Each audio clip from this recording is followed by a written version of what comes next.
Sore itu, Cecep, Doni, dan Yudi pulang dari salah satu kampus yang berada di Jatinangor, Bandung. Walaupun mereka satu kampus, ketiganya berbeda jurusan. "Cep, malam minggu ini kemana? Jalan bertiga yuk ah," ajak Doni kepada dua temannya. "Oke aja aku mah, tahu tuh si Cecep, soalnya dia kan sekarang punya pacar tuh," jawab Yudi. "Iya aku harus ke rumah Meti nih malam ini." "Maklum lah, baru juga pacaran sama dia," jawab Cecep menjelaskan. "Ya sibuk banget sekarang kamu Cep."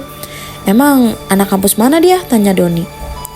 "Dia anak kebidanan, gak sekampus sama kita, tapi dia anak akamsi alias anak kampung sini, tetangga kosan kita," jawab Cecep.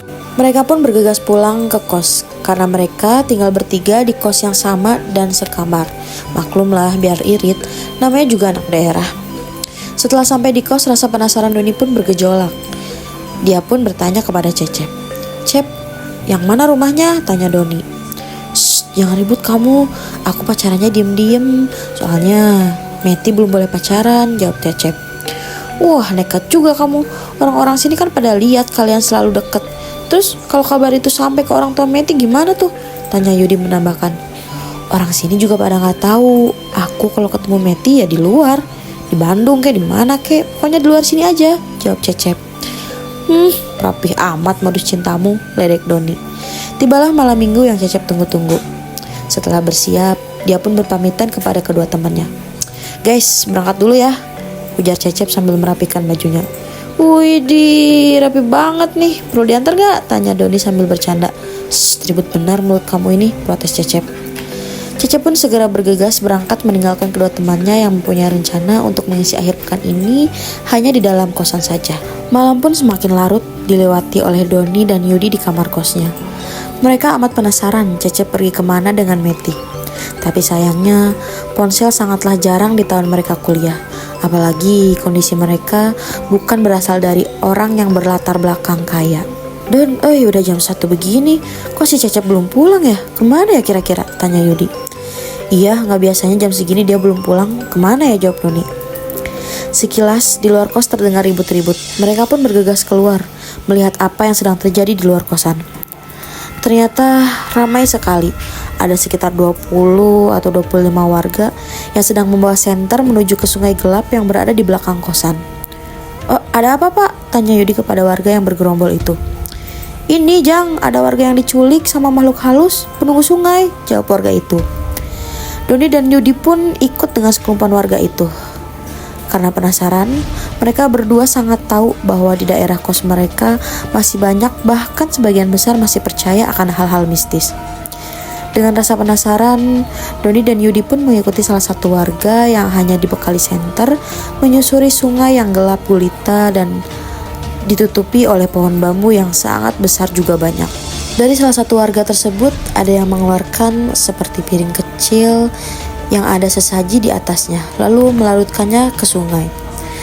"Awas kalian, saya sudah berikan sesaji ini untuk minta kalian kembalikan anak perempuan kami. Kalau tidak, kami tidak akan segan-segan merusak rumah kalian," seru seorang warga itu sambil sesekali menabur seperti garam atau powder ke dalam sungai. Hal itu dipercaya untuk menebar ancaman bagi makhluk halus penunggu sungai itu. Yudi dan Doni hanya diam dan sesekali saling pandang, lalu memberanikan diri untuk bertanya kronologis dari hilangnya perempuan di sungai itu.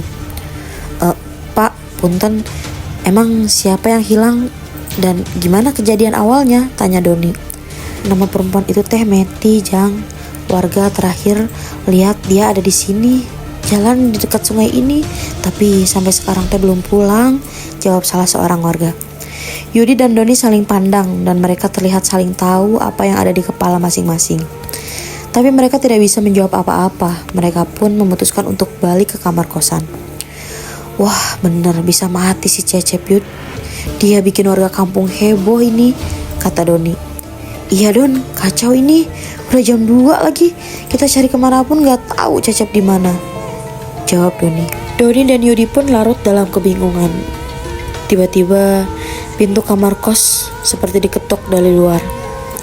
Ketukannya berirama dari kecil lalu membesar sambil terdengar orang yang bernada merintih. "Permisi, Doni dan Yudi pun kembali saling pandang dan mereka perlahan jalan ke arah pintu. Doni pun memberanikan diri untuk membuka pintu. Doni dan Yudi pun amat terkejut. Lalu sosok itu pun berbicara.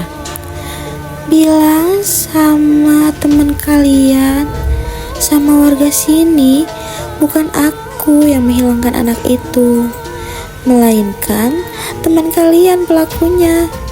Tolong bersihkan juga kediaman saya ya. Setelah makhluk itu melesat sambil mengeluarkan suara tangisan merintih dan diiringi tawa yang menyeramkan, mereka berdua pun berlari masuk ke dalam kamar dan menutup pintunya rapat-rapat. Mereka hanya bisa saling pandang melihat kejadian tadi. Seumur hidup, baru kali ini mereka mengalami kejadian mistis yang sangat nyata, didatangi sosok yang menyeramkan. Akhirnya mereka pun memberanikan diri untuk mencari kerumunan warga tadi, menceritakan bahwa Ceceplah yang membawa anak perempuan itu. Dan siapa sangka tidak lama dari kejadian itu, Cecep dan Meti pun terlihat baru pulang.